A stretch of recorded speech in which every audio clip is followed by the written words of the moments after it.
उधार हो जाएगा। ऐसा नो। तो दोस्तों ऐसे महान पर्सनालिटी को मैं बुला, मैं नहीं बताना चाहूंगा कि कैसे सर को बुलाना चाहिए। इतने ग्रेट पर्सन को मैं सर पे बुलाने वाला हूं। माननीय कंपनी के टॉप लीडर, हम सभी के पथ प्रदर्शक माननीय श्री राजीव चतुर्वेदी जी। मुझको देखोगे जहाँ तक, मुझको पाओगे वहाँ तक, रास्तों से कारवां तक, इस जमीन से आसमां तक, मैं ही मैं हूँ, मैं ही मैं हूँ, दूसरा कोई नहीं। मुझको देखोगे जहाँ तक, मुझको पाओगे वहाँ तक, रास्तों से कारवां तक, इस जमीन। सभी को मेरा नमस्कार। जब से यहाँ आया हूँ लग रहा है कि अभी प्रोग्राम शुरू हुआ है आप लोगों का उत्साह देखकर। तो इतने जबरदस्त लीडर्स और इतनी जबरदस्त टीम के लिए मेरी ओर से एक बड़ा सैल्यूट।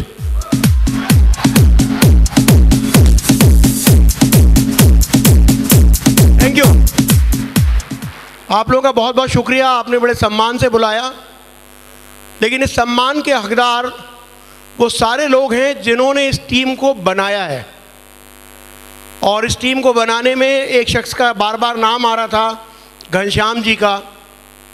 तो घनश्याम जी को जिन्होंने इतना अच्छा लीडर तैयार किया और इतनी अच्छी टीम बनाई, उनको मेरी ओर से ढेर सारी बधाई।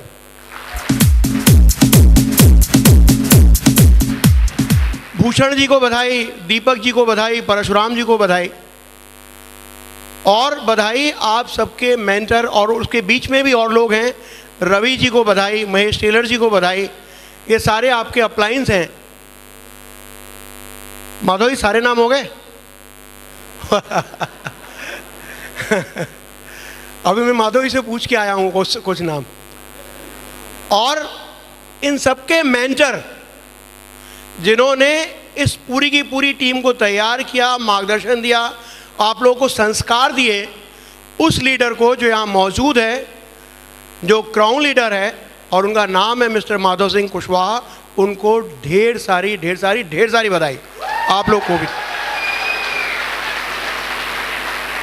माधव जी के अप्लायंस ग्रेवाल जी, जिन्होंने सिखाया माधव जी को, जिन्होंने, जैसे घनश्याम जी ने ध्यान रखा आज आपके लीडर अच्छे जी का, उसी तरीके से ग्रेवाल जी ने ध्यान रखा माधव जी का एक एक चीज़ का। मुझे वो समय भी याद है जब माधव जी गोल्ड थे, मुझे वो समय भी याद है जब इनकी टीम बन रही थी, बिगड़ रही थी, बहुत सारे चैलेंजेस आ रहे थे। जब माधव जी गोल्ड थे उस समय शायद मैं डायमंड रहा हूँगा। हम लोगों ने एक रूम शेयर किया था, एक ट्रेनिंग हुई थी जयपुर में, तब से मैं इनके साथ में, पहली मेरी मुलाकात इनसे तभी हुई थी जब ये गोल्ड बने थे। जहाँ तक मुझे याद है, हो सकता है उसके पहले एक आध मुलाकात ऐसे हुई हो, लेकिन आपसी बातचीत तब हुई थी। तो वो समय से ग्रेवाल जी ने इनका पूरा ध्यान रखा और इनको संभाल के रखा, और एक इनको संभाल के रखने के कारण आज पूरे हिंदुस्तान में सेफ शॉप का बहुत बड़ा नाम हो गया। तो ऐसे लीडर के लिए जोरदार तालियां। ग्रेवाल जी के सीनियर ओम प्रकाश जी, जिनको पावर हाउस कहा जाता है एक्साइटमेंट का, जिन्होंने एक बहुत बड़े नेटवर्क की नींव रखी।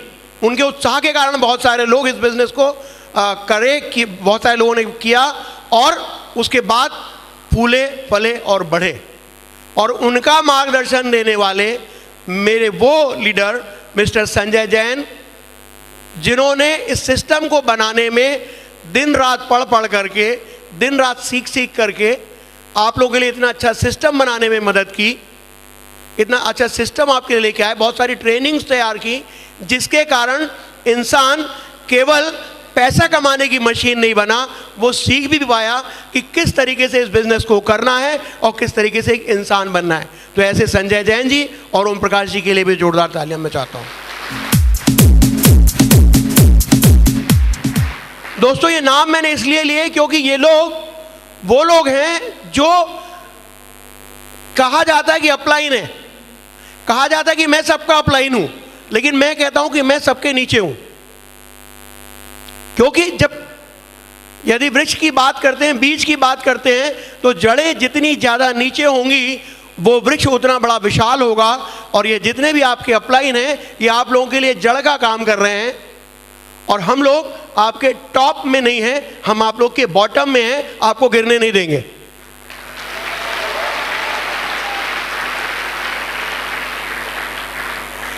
दोस्तों, इस बिजनेस की शुरुआत जैसे आपने की वैसे ही हम लोगों ने भी की थी। हम लोग कहीं आसमान से अवतरित नहीं हुए थे। कई लोग ऐसा सोचते हैं कि इनमें कुछ खासियत रही होगी, कुछ एक्स्ट्राऑर्डिनरी रहे होंगे, इसलिए ये लोग ऐसा कर पाए। ऐसा कुछ भी नहीं है। शुरुआत जैसे आपने की, जैसे लोगों ने आपको मना किया। जब आप वो वीडियो देख रहे थे तो आप देख रहे थे कि बहुत सारे लोग अच्छे यादव जी को मना कर रहे थे, और जब उनको मना कर रहे थे मैं देख रहा था कि यहां बैठे प्रत्येक व्यक्ति को बड़ा दुख हो रहा था। और जैसे एक व्यक्ति ने हां कही, यहां सारे के सारे लोग खुश हो गए। आप लोगों ने तालियां बजाई थी उस समय जब पहला व्यक्ति इनके साथ में आया, फिल्म में ही सही। हेलो, ये वो जगह है जहां पर हम दूसरों की खुशियों में खुश होते हैं।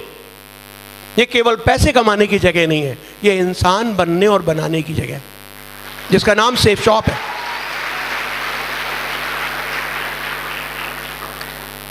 मुझे याद है वो दिन जब हम लोग जब हम लोगों ने काम किया था। मुझे याद है कि मैं संजय जी के साथ 1 to 1 किया करता था, जाकर के लोगों से मिला करता था। लोग हाँ तो कहते थे लेकिन डीडी नहीं देते थे। ऐसा आप लोगों के साथ होता है? संजय जी मुझसे कहते, सर क्या हो रहा है? मतलब कुछ नहीं, शुरुआत में ऐसा ही होता है। देखा था हम लोगों ने यहाँ सफलता प्राप्त की है। मैंने कहा यदि लोग सफल हो सकते हैं संजय, तो हम भी सफल हो सकते हैं। संजय भी मुझे ढांढस बताते थे और मैं भी उनको हिम्मत दिलाता था। संजय कहते थे, सर चिंता नहीं करिए, लाइन लगेगी एक दिन। और मैं कहता था, संजय चिंता मत करो, एक दिन ये आंदोलन बनेगा हिंदुस्तान में। और दोस्तों, जो हम लोगों का धैर्य था वो परवान चढ़ा, जो हम लोगों की मेहनत थी वो कामयाब हुई, और आज वास्तव में लाइन लगती है सेफ शॉप में। हालांकि हम लोगों ने वो लाइन ख़त्म कर दिया, वो कैश जमा करने का सिस्टम ही बंद कर दिया, क्योंकि जब टारगेट होता था तो इतने लोग होते थे कि 12 बजे कहना पड़ता था, चलो एक दिन और बढ़ाया, कल जमा कर देना। इतनी बड़ी बड़ी लाइनें लगने लगी थी। तो अब तो केवल ऑनलाइन हम लोग करते हैं, केवल ऑनलाइन ही पैसे लिए जाते हैं। अब कोई पैसे उस तरीके से नहीं लिए जाते कि आप वहाँ पे जा करके पैसे जमा कर दें, क्योंकि लाइन भी इतनी बड़ी लगने लगी कि वो बर्दाश्त से बाहर थी। तो इंटरनेट तो कितनी भी लाइन बर्दाश्त कर सकता है, लेकिन एक ऑफिस तो कितना भी बड़ा हो उसकी सीमा होती है। मैंने कहा था आंदोलन बनेगा, दोस्त ये आज आंदोलन बन चुका है। आज जब अच्छे यादव जी की पत्नी कहती हैं कि हमारे घर में सब्जी नहीं थी,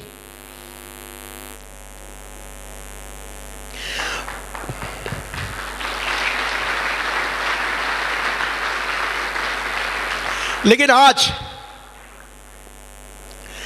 आज उनकी जिंदगी बदली है। तो मैं समझता हूं इस बिजनेस को जहां पहुंचना चाहिए था, ये बिजनेस वहां पहुंच चुका है।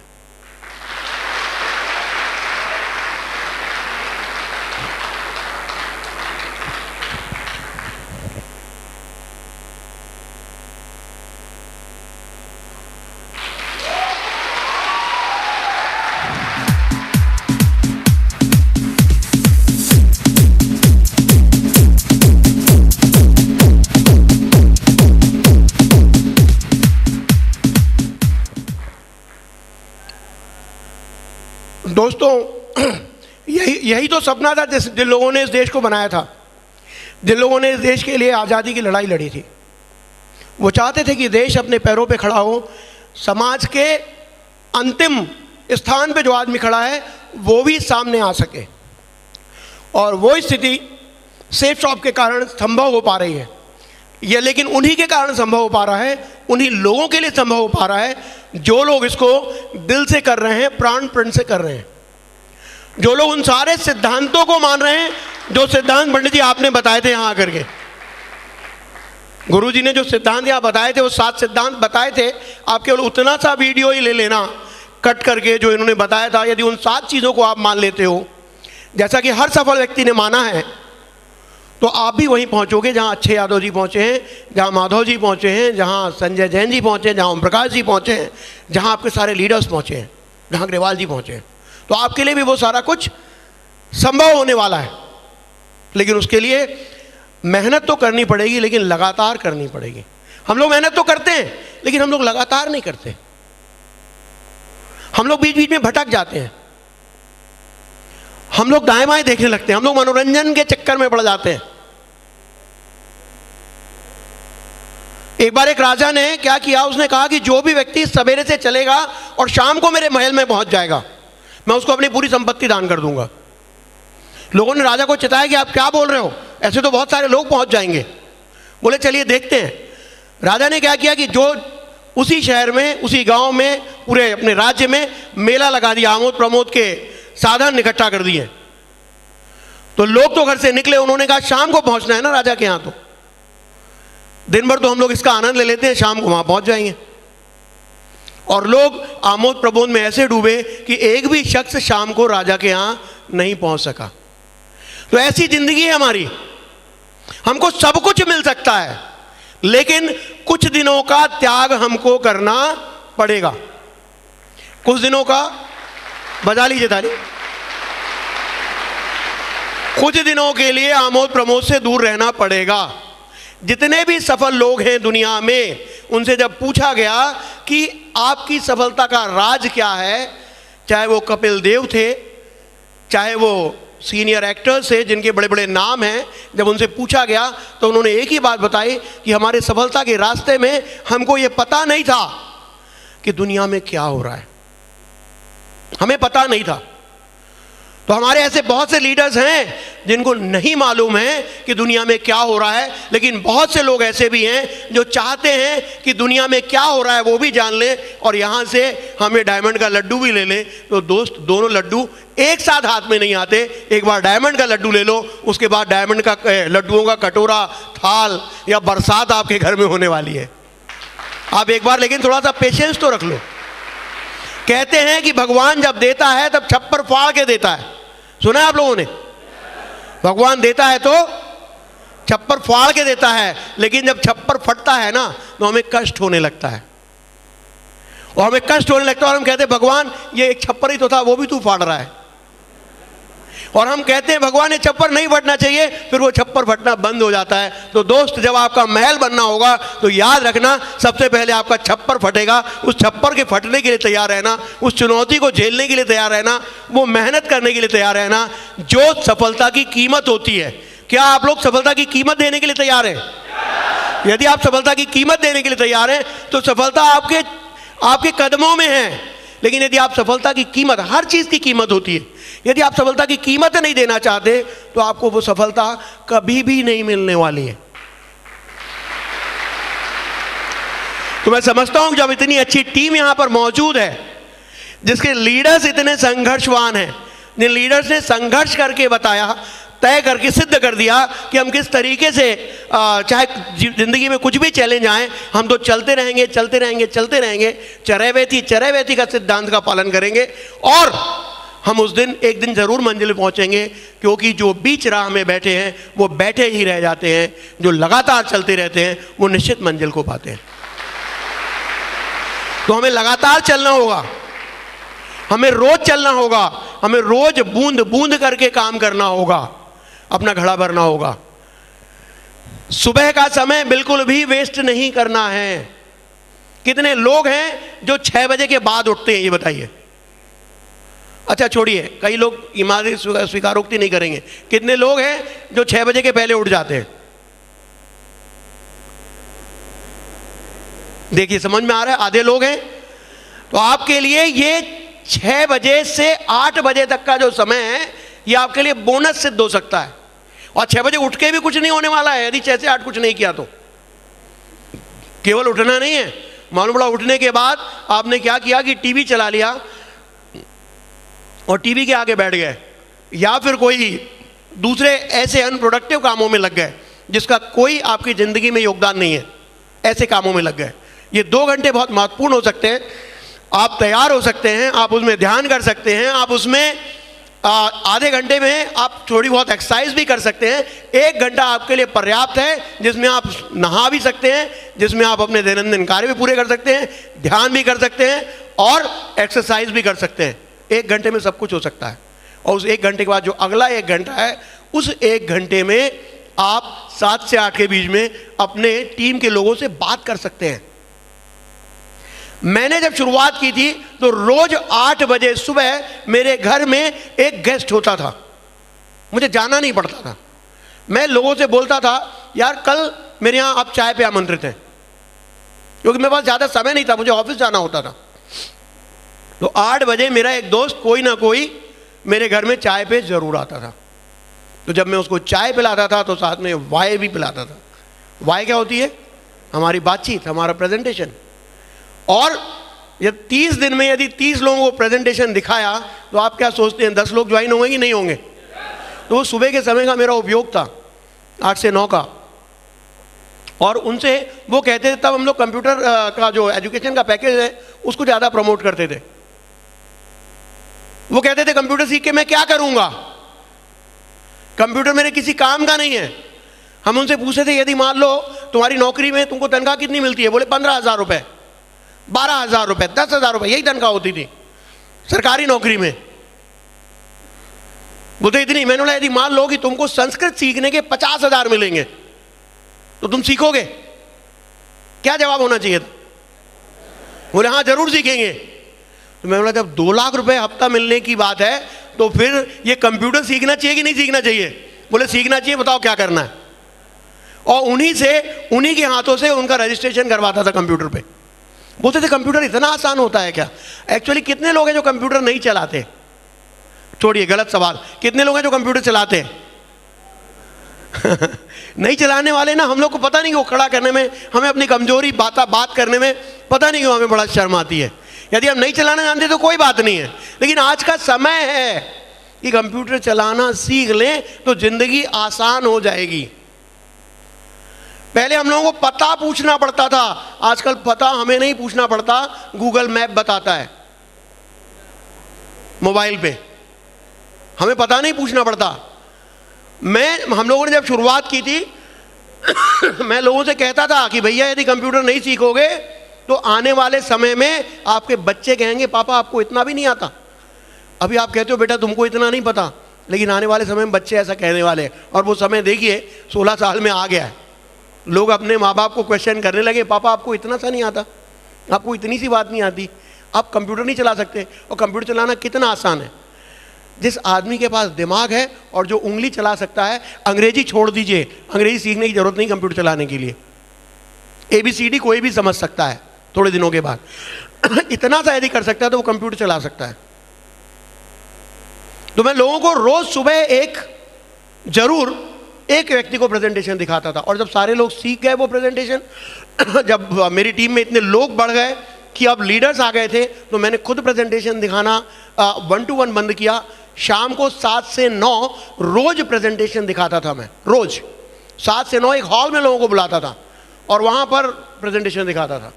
फिर वहां भी लोग तैयार हो गए प्रेजेंटेशन दिखाने वाले, वहां से भी मैं फ्री हो गया। सवेरे भी फ्री हो गया तो सवेरे मैं फिर लीडर्स को काउंसलिंग के लिए बुलाने लगा 8 से 9 के बीच में कि भाई आओ मेरे घर में और हम लोग बैठ करके बात करेंगे, ये बिजनेस आपने क्यों किया था और किस तरीके से इस बिजनेस को कर रहे हो।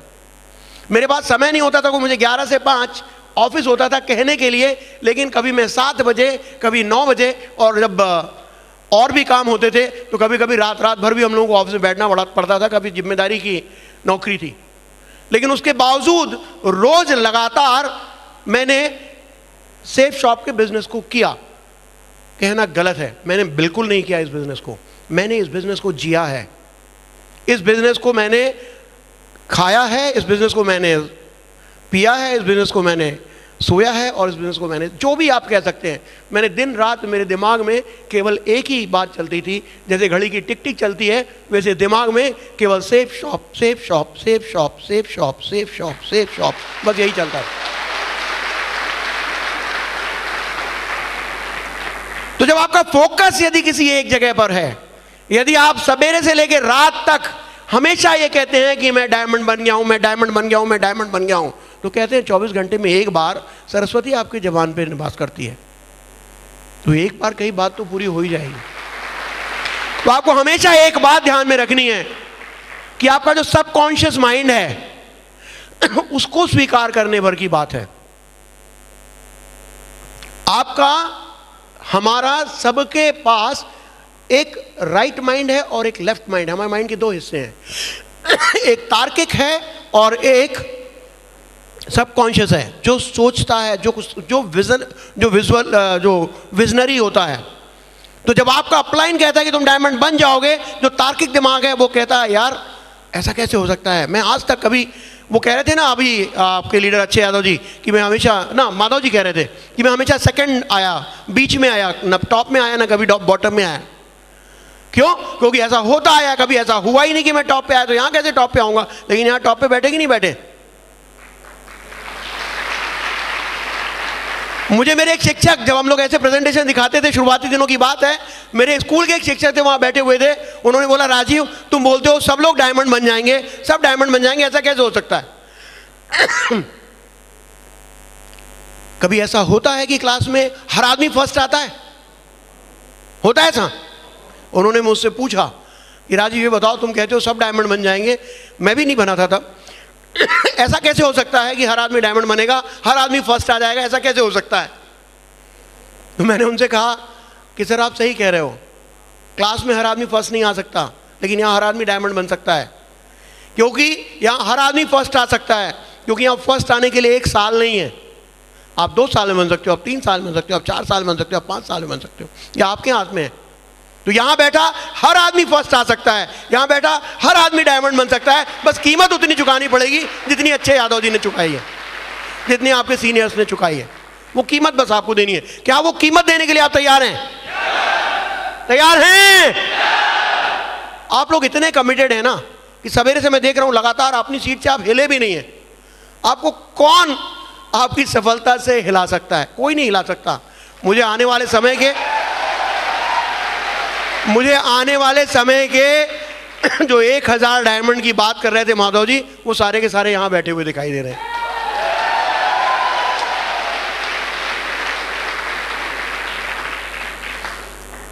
दोस्तों आप लोगों को ये बताने की जरूरत ही नहीं कि बिजनेस क्यों करना है, वो मेरी सीडी में सुन लेना आप, ठीक है ना, यूट्यूब पे पड़ा हुआ है। आप लोग समझते हो कि इस बिजनेस को करना है, इसलिए आप लोग हिले नहीं हो। आप लोगों को बोलना नहीं पड़ता है कि आप मूव मत करो, आप लोगों को ये नहीं बोलना पड़ता है कि बाहर से अंदर आओ जाओ, नहीं, आप लोग अपनी सीट पे जमे हुए हो। देखिए जो लोग भी अपनी क्लास में नहीं जम पाते थे, भागा करते थे, वो लोग कभी भी जिंदगी में सीनियर ऑफिसर नहीं बने। बने क्या? नहीं बने। तो ये बात तो पक्की है कि जिसने अपनी सीट पकड़ ली उसकी सफलता की सीट सुनिश्चित है। तो आप लोग की तो सफलता की सीट सुनिश्चित है। चलो क्लास में नहीं बैठे, यहां बैठना शुरू कर दिया आपने, क्योंकि एक जगह जमकर बैठना बहुत जरूरी है। यदि आप जम करके बैठ गए तो कोई आपको नहीं उठा सकता, फिर आपकी सफलता आपको मिलनी है। तो आप लोगों का कमिटमेंट इतना शानदार है कि आप लोग खुद समझते हैं इस बात को, आपको किसी को बताने के, आपके लीडर्स इतने ज़बरदस्त हैं कि उन्होंने आपको सिखाया है कि किस तरीके से आपको अपने सीनियर्स का सम्मान करना है और किस तरीके से इस बिजनेस को लगातार करना है। तो वो संस्कार आपको दिए हैं। मैं कह रहा हूं कि जिंदगी में कभी भी काम करने की जरूरत नहीं है यदि आप अपनी पसंद का काम कर लें, क्योंकि जब आप अपनी पसंद का काम कर रहे होते हैं तो आप काम नहीं कर रहे होते हैं, आप एंजॉय कर रहे होते हैं। और जिस काम को आप एंजॉय कर रहे होते हैं उसमें कब आप वहां पर पहुंच जाते हो जहां पर पहुंचने के लिए आप आए थे, आपको पता भी नहीं चलता है। जब हम लोग सवेरे यहां बैठे थे हमें पता ही नहीं चला, मुझे पता नहीं चला। मैंने आज तक इतने, आप जैसे आज का कार्यक्रम हुआ है ऐसे कितने कार्यक्रम देखे मैं गिन भी नहीं सकता हूं, लेकिन उसके बावजूद मुझे आज भी यहाँ बैठने मज़ा आता है, मुझे आज भी आप लोगों की बात सुनने मज़ा आता है। क्यों आता है? क्योंकि लोग, किसी ने मुझसे पूछा कि राजीव जी बताइए इस बिजनेस में आपको क्या मिला, आप कैसा महसूस करते हैं इस बिजनेस में आकर के, जानना चाहेंगे? मुझे लगा कि मेरे पता नहीं कितने सारे जन्म सार्थक हो गए यहाँ आकर के, क्योंकि ये जिंदगी तो मैं कभी भी जो नौकरी कर रहा था वहां आकर के ये सुख मैं कभी नहीं हासिल कर सकता था।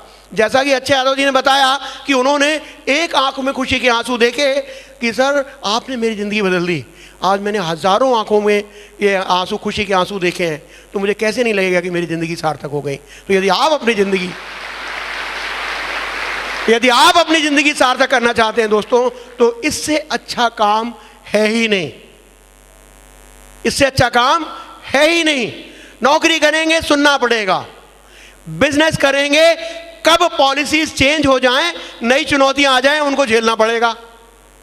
झेल रहे हैं लोग, लेकिन बेहतरी के लिए काम हो रहा है, और जब बेहतरी के लिए काम हो रहा है तो हमेशा कष्ट होता है, लेकिन उसके कारण क्या, जो बीच में धक्के लगते हैं ना, वो धक्के से हिलने लगता है इंसान। तो चाहे छोटा बिजनेस हो या बड़ा बिजनेस हो, धक्के लगते हैं। एक हमारा ही बिजनेस है जिसमें कम से कम आर्थिक धक्का नहीं लगता है, मन को धक्का लगता है किसी ने मना कर दिया तो।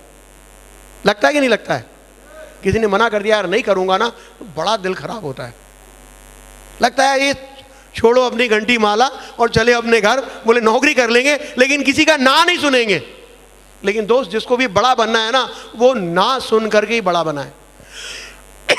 और हमारा बिजनेस जिसमें ना सुनने की भी कीमत मिलती है, मालूम है आपको कितनी कीमत मिलती है ना सुनने की? हाँ जी, 2 लाख पर वीक।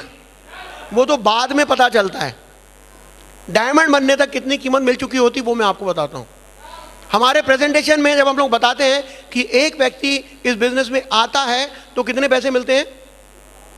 हाँ जी, 500, दूसरा आ गया तो 500 यानी 1000, और ये 2 लोगों को ज्वाइन कराने के लिए कम से कम 10 लोगों को बिजनेस दिखाना पड़ता है।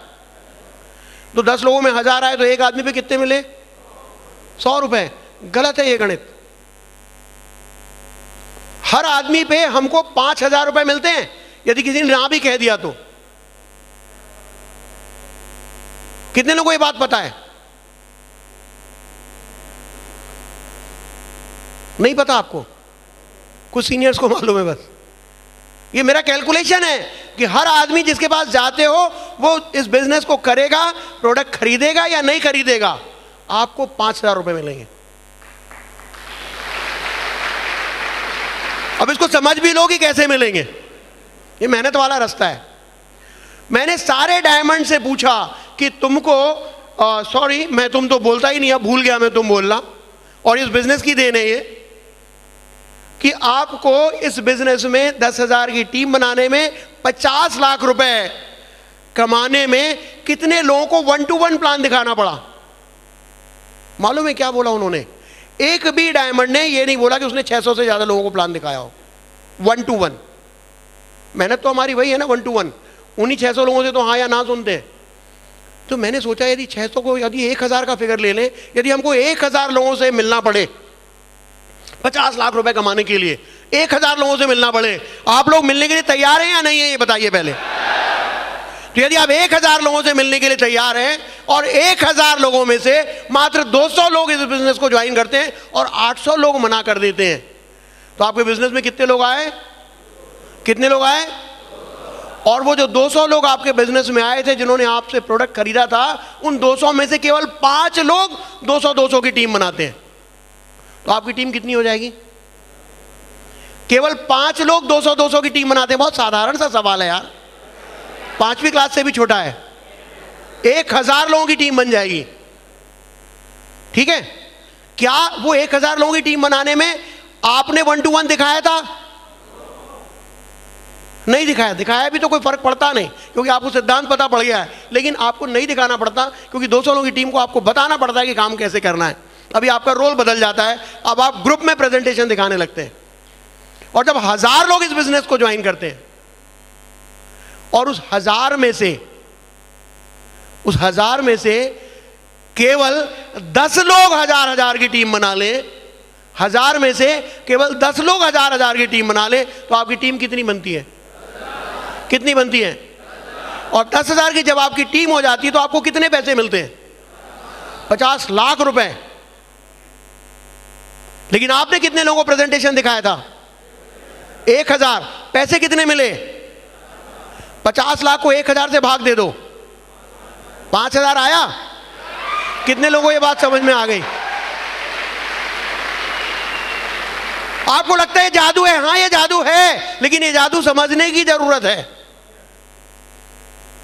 ये जादू जब कोई मना करता है ना, तब समझ में नहीं आता।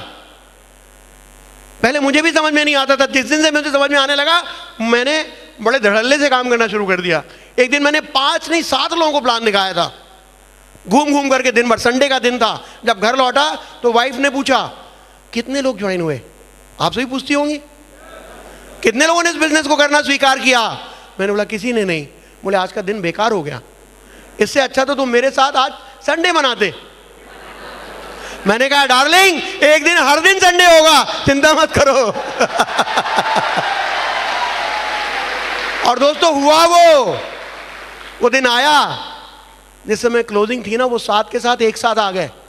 मैंने कहा कि देखो भगवान जो है वो, उसने रावण ने भी जब तपस्या की थी ना तो उसकी तपस्या भी उसने स्वीकार की थी। तो हम में से कौन ऐसा है जिसने रावण जैसे बुरे कर्म किए हैं? हमारी भी तपस्या स्वीकार होनी है, लेकिन तपस्या करने का काम तो शुरू करो, राइट? तो बस काम करते गए, एंजॉय करते गए, हर चीज में खुशी ढूंढी, हर बात में खुशी ढूंढी, हर मिलने वाले से खुशी ढूंढी। आज की डेट में भी जब मुझे कोई रास्ते में मिल जाता है, वो बोलता आप क्या करते हो, मैं बताता हूँ ये करता हूँ। बोले वो वही वाला बिजनेस, मैं बोला हाँ वही वाला बिजनेस। तो बोलता उसमें ये होता वो होता। मैंने नहीं, एक बार तुम समझ लो, मेरे दोस्त हैं लखनऊ में, तो लखनऊ वाले व्यक्ति को बता दिया, कैलकाटा में तो कैलकाटा वाले को बता दिया। आज ईश्वर की कृपा से और आप लोगों के सहयोग से हिंदुस्तान का कोई भी ऐसा शहर नहीं है, कोई भी ऐसा गांव भी शायद नहीं होगा जहां पे हमसे जुड़े हुए लोग नहीं है। ये इस बिजनेस की ताकत है। जब आप इस बिजनेस में नहीं होते हो तो आप अकेले होते हो, लेकिन जब आप इस बिजनेस में आ जाते हो तो आप उस पूरे के पूरे सक्सेस सपोर्ट सिस्टम के 25 लाख परिवार का हिस्सा हो। वो 25 लाख आपके हैं, आप उन 25 लाख लोगों के हो। पूरे हिंदुस्तान में आपके परिवार के लोग हैं। आप किसी शहर में फंसते हो, कहीं कोई चैलेंज आता है, आप अपने अपलाइन को बताओ, आपका अपलाइन मुझे बताएगा, मैं वहाँ के लीडर को बताऊंगा और आपकी जो चैलेंज है वो पूरा हो जाएगा। तो इतने बड़े परिवार के हम केवल इस बिजनेस में आ बस जाते हैं ना, हमको तो वो देखते 50 लाख मिले नहीं मिले, अरे छोड़ो पैसे को, पैसे तो मिलने ही मिलने यदि काम करोगे तो, और नहीं करोगे तो नहीं मिलेंगे, ये भी तय है। मेहनत तो करनी पड़ेगी, लेकिन जैसे ही आप इस बिजनेस में आ जाते हो तो आप देखोगे कि आपके साथ कितना बड़ा परिवार जुड़ चुका है, आप कितने बड़े परिवार के हिस्सा हो, है ना? तो ये सारी चीजें कहां से हासिल हो रही हैं? कहां से हासिल हो रही हैं? इसी बिजनेस से हो रही है। तो मुझसे कोई पूछता है कि चतुर्वेदी जी ये बिजनेस ऐसा है, मैं बोलता हूँ समझ लेना, वो समझ लेता है। और कई लोग तो समझ लेते हैं और बिजनेस में आते हैं, और कई लोग समझ लेते हैं और बिजनेस में नहीं आते। वो फोन करते हैं मुझे, राजीव जी बिजनेस तो बहुत बढ़िया है, लेकिन this is not cup of my T. समझते इसका क्या मतलब होता है? बिजनेस तो बहुत अच्छा है, लेकिन ये मेरे स्तर का नहीं है, राइट? आपके स्तर का क्या है? मैं उनसे नहीं बोलता हूं, मैं आपसे पूछ रहा हूं, इस बिजनेस को, ये बिजनेस है क्या आखिर? इस बिजनेस में हम लोग करते क्या हैं ये बताइए। हाँ जी, हाँ क्या करते हैं इस बिजनेस में हम लोग? अरे आप लोग एक आदमी बताओ, भाई साहब आप खड़े हो जाओ। हाँ जी, दोस्ती का हाथ लंबा, ये तो सैद्धांतिक बात है, बात सही है। हाँ बात करते हैं, राइट, और दूसरों का भला करते हैं, बिल्कुल सही है। और हाँ जी, सेल करते हैं, हाँ, और क्या? हाँ जी, अरे अभी बता रहे थे ना कि बचपन से वही काम करते हैं जो बचपन से करते आ रहे हैं। एक बच्चे से को तो चॉकलेट, और वो देखो खाने के पहले 10 बच्चों को दिखाएगा, उसके बाद खाएगा। तो उसने क्या किया आखिर? उसने रिकमेंडेशन की है, उसने विज्ञापन किया है, और उस विज्ञापन करने के पैसे मिलते हैं। तो अब आप बताइए कि दुनिया में विज्ञापन कौन कर रहा है? सेलिब्रिटीज कर रहे हैं। जो बड़े बड़े सफल लोग हैं वो लोग विज्ञापन करते हैं। कौन कर रहा है विज्ञापन? जो सफल लोग हैं वो विज्ञापन करते हैं। अमिताभ बच्चन करते हैं, शाहरुख खान करते हैं, बाबा रामदेव भी करते हैं, है ना? तो बाबा लोग भी करते हैं। क्यों? क्योंकि उनकी एक पहचान बन गई है, उनके कहने की वैल्यू बन गई है, तो वो लोग विज्ञापन करते हैं। तो भाई साहब एक बात बताओ कि आपकी हैसियत इनसे ऊंची हो गई है क्या? और हम भी विज्ञापन कर रहे हैं। अब सवाल ये उठता है कि वो लोग जो विज्ञापन कर रहे हैं और हम लोग जो विज्ञापन कर रहे हैं, हमको बराबर का पैसा मिलता है अमिताभ बच्चन जी से या कम मिलता है? हाँ जी, कम मिलता है या ज्यादा मिलता है या बराबर मिलता है? हाँ जी, जी नहीं, बराबर नहीं, हमें बहुत ज़्यादा मिलता है। मैं बताता हूँ कैसे, बताता हूँ आपको। जब अमिताभ बच्चन जी के पास या किसी भी सेलिब्रिटी के पास जब ये बिजनेस वो कोई प्रोडक्ट जाता है, उनको मालूम है कि इनके कहने से 1 लाख प्रोडक्ट तो बिक जाएंगे, तो वो जोड़ते हैं 1 लाख प्रोडक्ट यदि बिके तो अमिताभ बच्चन जी का रेशो कितना। उन्होंने कहा कम से कम 5 करोड़ तो देने चाहिए, और 2 लाख का भरोसा तो 10 करोड़ भी दे देते हैं उनको। तो यदि 1 लाख का हम उदाहरण समझते हैं कि मान लीजिए उनके कहने से 1 लाख प्रोडक्ट बिक रहे हैं, तो उनको कितना मिलता है पहली बार में। उसके बाद तो प्रोडक्ट अच्छा होगा तो और बिकेगा, नहीं चलेगा तो नहीं बिकेगा। लेकिन अमिताभ बच्चन जी को तो एक ही बार पैसा मिला, उसके बाद कब मिलेगा, जब दोबारा विज्ञापन करेंगे, है ना। तो एक बार 1 लाख लोगों को बताया और कितना मिला, 1 लाख लोगों ने प्रोडक्ट खरीद लिया, कितना पैसा मिला, 5 करोड़। तो आप लोग के कहने से जब 1 लाख प्रोडक्ट बिकते हैं तो आपको 5 करोड़ मिलते कि नहीं मिलते। लेकिन 1 लाख प्रोडक्ट आपने शुरुआत में 10 प्रोडक्ट बिकवाए, उन 10 लोगों के साथ मेहनत की, 100 प्रोडक्ट बिकवाए, 100 लोगों के साथ मेहनत की, 1000 प्रोडक्ट बिकवाए, 1000 लोगों के साथ मेहनत की, 10,000 प्रोडक्ट बिकवाए, 10,000 लोगों के साथ मेहनत की, 1 लाख प्रोडक्ट बिकवाए। जब 1 लाख प्रोडक्ट बिक जाएंगे, आपका बिजनेस का बैलेंस बनेगा 50,000 लेफ्ट, 50,000 राइट। आपको कितने पैसे मिलने वाले हैं, हाँ जी, 10,000 पे 50 लाख, तो 1 लाख पे 10,000 पे 50 लाख, तो 1 लाख पे 10,000 पे 50 लाख, तो 1 लाख पे। गणित नहीं समझ में आ रहा ना, हजम नहीं हो रहा है। यदि 10,000 लोगों पे 50 लाख रुपए मिलते हैं तो 1 लाख प्रोडक्ट बिकवाओगे तो कितने मिलेंगे, तो अमिताभ बच्चन जी के बराबर मिले या कम मिले। अभी तक तो हिसाब बराबर है, लेकिन अब आगे की कहानी, अमिताभ बच्चन जी को दोबारा चाहिए तो दोबारा विज्ञापन करना है। आपको दोबारा विज्ञापन नहीं करना है, आपको केवल बताना है कि मुझे ये पैसे कैसे मिले। आपको लोगों को बताना है कि दोस्त यहीं से जिंदगी बदल सकती है। दोस्त हिम्मत मत हारना, हौसला बनाए रखना। रास्ते में बहुत सारे चैलेंजेस आएंगे, रुकना नहीं, लगातार चलते रहना, जैसा मैं बता रहा हूं। और ये बताते हुए मुझे लगता नहीं कि मैं कोई काम कर रहा हूं, मुझे लगता है कि मैं तो एंजॉय कर रहा हूं। मुझे लगता है कि मैं लोगों की जिंदगी में परिवर्तन लाने में सहायक बन रहा हूं। मैं नहीं बदल रहा हूं किसी की जिंदगी। लोग कहते जरूर है सर आपने जिंदगी बदल दी, लेकिन मुझे इस बात का कोई भ्रम नहीं है कि मैंने जिंदगी बदली है। मैं तो केवल लोगों के लिए सहायक बन रहा हूं, और उस सहायक बनने के बदले में मुझे पैसे मिलते हैं, और वही पैसे आपको भी मिलने हैं। सोचो कभी ऐसा हो तो क्या हो, सोचिए यदि आपके साथ ऐसा हो तो क्या हो, जब आपके पास परशुराम जी जैसे 1 लाख से ज्यादा लोगों की टीम होगी। परशुराम जी की टीम 1 लाख से ज्यादा है, मरकरी हैं, अच्छी जिंदगी जी रहे हैं, पहले भी जिंदगी जी रहे थे, केवल जिंदगी जी रहे थे, अच्छी जिंदगी नहीं जी रहे थे। दोस्तों याद रखना, कंफर्टेबल लाइफ हमेशा ग्रेट लाइफ की दुश्मन है। तो हमेशा यदि किसी चीज से हेट करना तो वो हेट है कंफर्ट। कभी भी कंफर्ट कॉम्प्रोमाइज मत करना कंफर्ट के साथ में।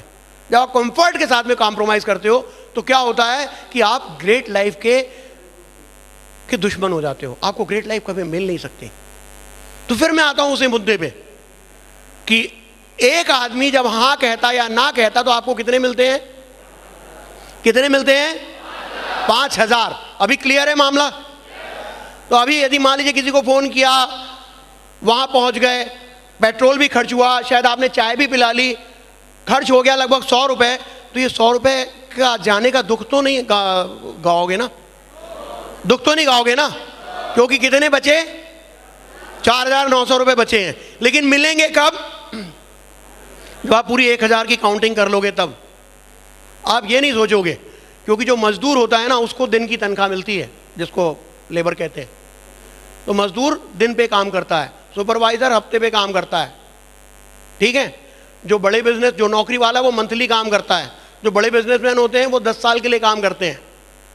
और हमारे जैसे लोग जो जिंदगी बदलना चाहते हैं और जिंदगी बदलना जानते हैं और जिंदगी बदलने में मदद करना जानते हैं, वो क्या करते हैं, वो पीढ़ियों के लिए काम करते हैं, जो हम सेफ शॉप में करते हैं। हम अपने वंश का इतिहास बदल रहे हैं, बदल दिया कई लोगों ने, और हम मदद करते हैं कि अपने वंश का इतिहास कैसे बदला जा सकता है, क्योंकि ये एक आम काम नहीं है। क्योंकि हम लोगों ने देखा नेता का लड़का क्या बनता है, नेता, ऑफिसर का लड़का, बाबू का लड़का, रिक्शे वाला का लड़का, रिक्शे वाला। तो ये एक दुष्चक्र है जो सदियों से चला आ रहा है, लेकिन सेफ शॉप ने और आपकी मेहनत ने, आपकी ताकत ने, आपकी संगठित ताकत ने इस दुष्चक्र को तोड़ने में कामयाबी हासिल की है। हम लोग मिलकर के इस दुष्चक्र को तोड़ पा रहे हैं, इस गरीबी के दुष्चक्र को हम तोड़ पा रहे हैं। ये सही में समाजवाद है। इसमें एक नए आदमी को भी एक सेल पे 500 रुपए मिलते हैं और डायमंड को भी एक सेल पे 500 मिलते हैं, बराबर, राइट। तो यदि हम बात करें फिर से कि हमको कितने पैसे मिल रहे हैं, तो यदि हम डायमंड बन गए, मान लीजिए वो 1000 लोगों को प्रेजेंटेशन दिखा के, तो हमको कितने पैसे मिले? 50 लाख। तो एक की वैल्यू कितनी? हाँ जी, 5000। यदि हमारी टीम 10,000 बन गई तो हमें एक आदमी को प्रेजेंटेशन दिखाने की कीमत कितनी मिल गई? 10,000। आपका काम वही है, अब आप केवल गाइड कर रहे हो। तो अब क्या हो गया? आपकी कीमत डबल हो गई। आपने यदि 40,000 की टीम बना ली तो उसी 1,000 लोगों पे आपको कितने मिल गए? 2 करोड़। तो एक आदमी के ऊपर कीमत कितनी हो गई? 20,000। तो आप आपके काम की कितनी कीमत वसूलना चाहते हैं ये आपके हाथ में, ये कहीं और नहीं है। यदि ये मेरा वाला गणित समझ में नहीं, आसानी से समझ में नहीं आएगा, अपने अपलाइन से बैठ करके समझ लेना कि आज जिस आदमी को आप प्रेजेंटेशन दिखा रहे हो केवल 5,000 रुपए के लिए नहीं दिखा रहे हो, आप ही अपनी जिंदगी और अपनी आने वाली पीढ़ियों की जिंदगी बदलने के लिए दिखा रहे हो। लेकिन हम इतनी ऊपर की बात ही आते हैं, हम तो नीचे आ जाते हैं। एक आदमी को प्लान दिखाया, उसने हाँ किया तो कितने मिले? ना किया तो कितने मिले? दूसरे ने भी ना किया तो कितने मिले? तीसरे ने भी ना किया तो कितने मिले? अब हम दूसरी जगह की बात करते हैं। सबसे अच्छा प्रोफेशन कौन सा है? हम क्या कहते हैं, कौन सा प्रोफेशन है जिसको हम कहते हैं भैया भगवान के बाद आप ही हो? वो कौन है? डॉक्टर। डॉक्टर बनने में कितने पैसे लगते हैं? लाखों रुपए लगते हैं। और 5 साल में तो केवल MBBS की डिग्री होती है, उसके बाद भी मेहनत करनी पड़ती है। तो डॉक्टर साहब को फीस कितनी मिलती है? एक MBBS डॉक्टर साहब को कितनी फीस मिलती है? आप डॉक्टर के पास जाते हो, कितने पैसे देते हो? 500। ऐसा कौन सा डॉक्टर है जो 500 ले रहा है? यार आपके मोहल्ले में बैठा है MBBS डॉक्टर, 100-200 रुपए ले रहा है। कितने पैसे खर्च करने के बाद? वो जो थोड़े बड़े स्पेशलिस्ट डॉक्टर हैं वो 500 लेते हैं। और मैंने एक दिन मेदांता में पता किया कि वहां जो सबसे बड़े वाले डॉक्टर साहब हैं वो कितने लेते हैं। फोन किया था मैंने तो पता चला 1200 रुपए कंसल्टेंसी के। जो उनका इतना लंबा एक्सपीरियंस है, उसके बाद उनको कितने मिल रहे हैं एक पेशेंट को देखने के? 1200।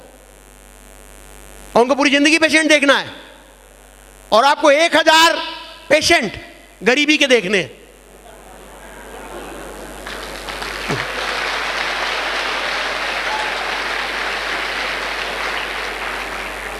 जिस पेशेंट का आपने इलाज किया उसके भी और जिसका नहीं किया उसके भी कितने मिलने वाले हैं आपको?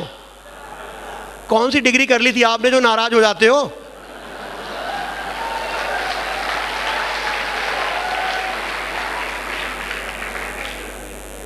भैया ये है ना, इसको कहते हैं ना कि जितनी कहानी सुनाई जाए ना इसकी उतनी कम है। मेरा तो रोम रोम जो है सेफ शॉप के कर्ज से दबा हुआ है, क्योंकि इसने इतनी जिंदगियां बदली हैं। कोई यदि मुझे चैलेंज करता कि सर मैंने 1000 लोगों को प्रेजेंटेशन दिखाया और 10,000 की टीम नहीं बनी, तो भाई 5,000 की बनी, 5,000 नहीं 2,500 मिल गए एक पे, बुरा है। 1250 की टीम बन गई, हर आदमी पे 1250 मिला, बुरा है? हाँ जी, एक आदमी पे, स्पेशलिस्ट डॉक्टर नहीं हो आप, लेकिन मिल रहे हैं इतने पैसे, फिर किस बात का दुख है? दुख होने का तो सवाल ही नहीं है। तो मैं जब आप किसी को दिखाता हूं और जो मेरे को बोलता है this is not cup of my T, मतलब ये मेरे स्तर का बिजनेस नहीं है, मैं बोलता हूं कोई बात नहीं भाई साहब, आपको बहुत बहुत धन्यवाद। वो बोलता है क्यों धन्यवाद दे रहे हो आप? मैं बोलता हूं भाई साहब आपने मुझ पर एक एहसान किया है, आपसे मुझे कुछ पैसे मिले हैं। बोले अरे मैंने तो बिजनेस ज्वाइन ही नहीं किया, मैं तो ये बिजनेस करना ही नहीं चाहता, आपको पैसे कैसे मिल गए? मैं उनको बताता हूं ऐसे मुझे 5,000 रुपए मिले आपसे। वो बोलता अच्छा इतना जबरदस्त बिजनेस है, मुझे भी बताओ मैं भी करूंगा। तो भाई आपकी चीज है, आप इसको कितनी कीमत में बेचना चाहते हो ये आपको सीखना पड़ेगा। इसको कितनी वैल्यू देते हो ये आपको सीखना पड़ेगा। ये आपकी है, ये बंदी मुट्ठी लाख की और खुल गई तो प्यारे देखा कि हमारी मिट्टी लाख की नहीं करोड़ों की है और करोड़ों लोगों की ज़िंदगी बदलने की ताकत रखती है। मेरे बिजनेस में मेरी टीम साइज आज की डेट में 25 लाख है और 1 करोड़ होने वाली है। आज जब मैं एयरपोर्ट से बाहर आ रहा था तो मुझे एक फ़ोन आया, सर मैं आपको लेने आया हूं। तो मैंने बोला आप अपनी कुछ पहचान बताओ जैसे मैं आपको पहचान लूं। बोले नहीं सर, आपको मुझे पहचानने की जरूरत नहीं है, मैं आपको पहचानता हूं। मैं बोला आप कौन हो? बोले सर मैं डायमंड अनुज बोल रहा हूं। मैंने बोला आप डायमंड हो? मैं बोला सॉरी, मैं अपने डायमंड्स को भी नहीं पहचान पा रहा हूँ। एक खुद को डायमंड बनने में इतने चैलेंजेस आए थे, इतनी तकलीफ हुई थी, इतने ज़्यादा चैलेंजेस लेने पड़े थे और आज मैं अपनी टीम के डायमंड्स को नाम नहीं याद रख पा रहा हूँ। दोस्तों ऐसा आपके साथ भी होने वाला है यदि आप 16 साल तक टिक गए तो। मैंने इस बिजनेस को ज्वाइन किया था, वो डेट यदि मैं याद करूं तो वो डेट है 12 जून 2001। क्या है? 12 जून 2001। उसके बाद बहुत से लोग आए मुझे कहने के लिए कि साहब ये कंपनी में कुछ नहीं रखा है, दूसरी कंपनी में चलो। मैंने कहा भाई साहब धन्यवाद, मैंने बड़े जतन से इस पौधे को बीज बोया है, सींचा है, इतने सारे लोग मेरे साथ में हैं, मेरी जिम्मेदारी इनके प्रति बनती है। आप भी किसी कंपनी में काम करते थे, वो कंपनी छोड़ दी आपने। आप जिन 50 लोगों को लाए थे, जिन 100 को लाए थे, जिन 1000 को लाए थे, जिन 10,000 को लाए थे, आपको यदि पैसे कम मिलते हो कोई बात नहीं, क्या आपकी उनके प्रति जिम्मेदारी नहीं बनती है? आप किस बिना पे उनको लेकर के आए थे? आप लगातार लगे रहोगे तो जहां हो वहीं झंडा गाड़ोगे, वहीं से पानी निकलने वाला है। यदि आप लगातार खोदते रहे, रुक जाइए, यदि लगातार खोदते रहे, आप लगातार खोदते रहे तो जमीन का कोई भी ऐसा कोना नहीं है जहां नीचे पानी नहीं है। हो सकता है किसी को 10 फुट में पानी मिलता हो, किसी को 100 में मिलता हो, किसी को 200 में मिलता हो, किसी को 3000 में मिलता हो। तो दोस्त यदि अपने हाथ से अकेले खोदना है ना तो हम थक जाएंगे, लेकिन हमारे साथ यदि सिस्टम लगा हुआ है तो यदि पाताल में भी पानी है तो वहां से भी हम निकाल के लाएंगे और हम डायमंड बन के दिखाएंगे। दोस्तों बहुत अच्छा लगा आप लोगों के साथ बात करके, बहुत अच्छा लगा और भी अच्छा लगेगा जब आप डायमंड बनोगे, क्योंकि जब भी कोई डायमंड बनता है तो मेरा खून बढ़ जाता है, मेरा सीना चौड़ा हो जाता है। मैं चाहता हूं कि यहाँ जितने लोग मौजूद हैं वो सारे के सारे डायमंड बने। मैं चाहता हूं, मैं बहुत फख्र का, अभी तक मुझे बहुत फख्र का अनुभव हो रहा है, लेकिन मुझे और भी फख्र का अनुभव होगा जब यहाँ बैठा प्रत्येक व्यक्ति डायमंड बनेगा। आप बनेंगे? डायमंड बनेंगे? डायमंड बनेंगे? मेरी ढेर सारी शुभकामनाएं। गो डायमंड!